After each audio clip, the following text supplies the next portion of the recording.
Assalamualaikum, selamat datang di channel Camai Studio. Bagaimana kabarnya teman-teman? Semoga semua dalam keadaan baik-baik saja.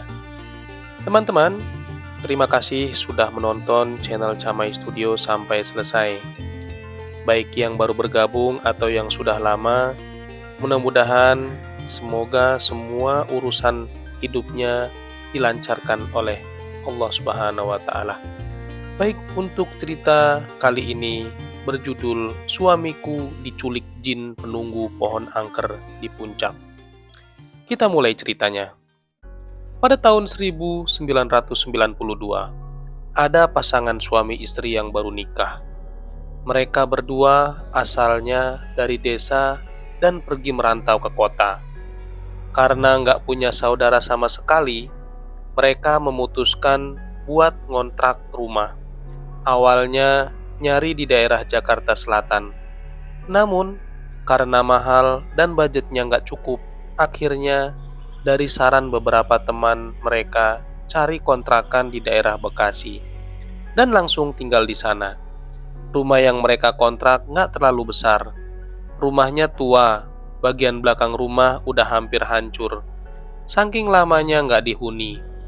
Tapi, karena uangnya juga pas-pasan, mau nggak mau, mereka terpaksa ngontrak di situ. Minggu pertama, tinggal di situ, mereka nggak ngerasa ada yang aneh. Cuma fisik rumah yang agak nggak bener, kayak genteng bocor dan lain-lain. Tapi semakin lama, kejadian aneh-aneh makin sering muncul. Terutama kalau si istri lagi sendirian di rumah. Kalau lagi tidur, si istri sering dengar suara kayak manggil-manggil namanya gitu. Tiap-tiap disamperin, suaranya hilang. Kadang kalau udah maghrib, sering ada suara anak kecil nangis. Padahal di sekitar situ nggak ada yang punya anak kecil. Tiap hari suaminya selalu keluar, karena harus nyari pekerjaan, dan pulangnya selalu malam. Kadang-kadang malah tengah malam. Nah, beberapa bulan kemudian, si istri tiba-tiba hamil. Nggak tiba-tiba juga sih, ada prosesnya. Semenjak hamil, si istri jadi sering mimpi yang aneh-aneh. Pernah waktu itu, dia mimpi melahirkan. Tiba-tiba, ada ibu-ibu tua yang mengambil bayinya sambil cekikikan. Terus dia juga sempat mimpi jalan-jalan di sebuah padang rumput. Dan tiba-tiba ada seorang ibu-ibu tua yang menangis-nangis sambil menarik-narik perutnya. Karena sudah keseringan, dia ngadu ke suaminya. Tapi karena emang gak percayaan, si suami nganggep itu cuma sugesti aja. Semenjak hamil, suasana di rumah jadi berubah. Hawanya agak-agak panas gitu. Kadang tengah malam si istri ngigo, atau kadang ketawa-tawa sendiri. Ekonomi mereka pun makin susah. Si istri juga mulai sakit-sakitan, tapi sakitnya gak wajar gitu. Kaki si istri pernah sakit dan susah dibawa jalan. Setelah diobatin ke dukun kampung, katanya ada hantu ibu-ibu yang gelayutan di kakinya. Waktu hamil bulan ke-8, si suami ngajak istri jalan-jalan ke puncak. Niatnya untuk refreshing, tapi yang kejadian malah lain. Karena lupa waktu, gak sadar hari udah maghrib, sedangkan mereka harus nyari angkutan umum buat pulang.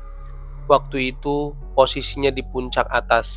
Pas lagi nunggu, si suami izin ke belakang pohon buat pipis. Ditungguin 5 menit, sampai 10 menit. Dia kok nggak balik-balik. Si istri mulai panik. Karena kelamaan, dia minta bantuan warga sekitar.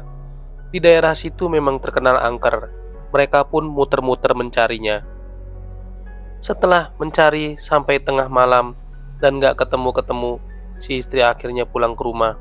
Besoknya, dia lanjut nyari pakai jasa polisi dan lain-lain. Tapi tetap saja tidak ketemu. Sampai beberapa minggu mereka mencari, tetap tidak ketemu. Setelah berbulan-bulan, akhirnya si istri pasrah. Dia melanjutkan hidup sendiri di rumah itu, sama anak yang baru lahir. Tiap malam dia sering mendengar suara suaminya, nangis-nangis dari kamar belakang. Tapi tiap dideketin suaranya menghilang. Akhirnya, 1 tahun setelah kejadian, tiba-tiba pas tengah malam, ada yang mengetok-ketok pintu rumahnya. Suara ketokannya hilang timbul. Kalau didengerin benar-benar, kayak nggak ada.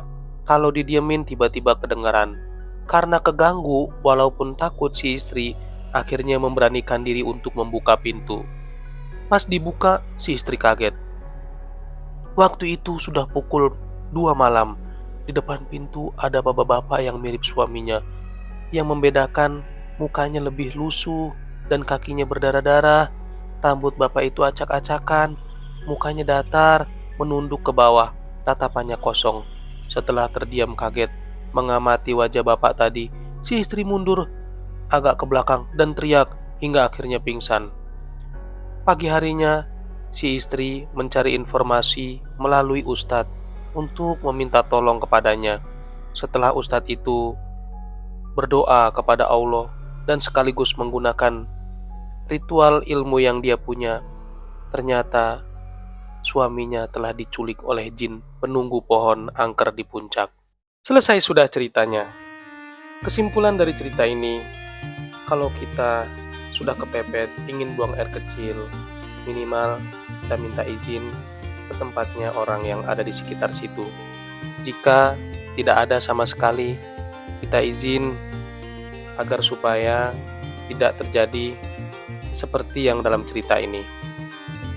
Mudah-mudahan kita dihindarkan dari semua keburukan yang ada di sekitar kita. Terima kasih yang sudah mendengarkan. Semoga semua dilancarkan rezekinya, dimudahkan segala urusannya. Mungkin itu saja cerita kami hari ini. Sekian, wassalamualaikum warahmatullahi wabarakatuh.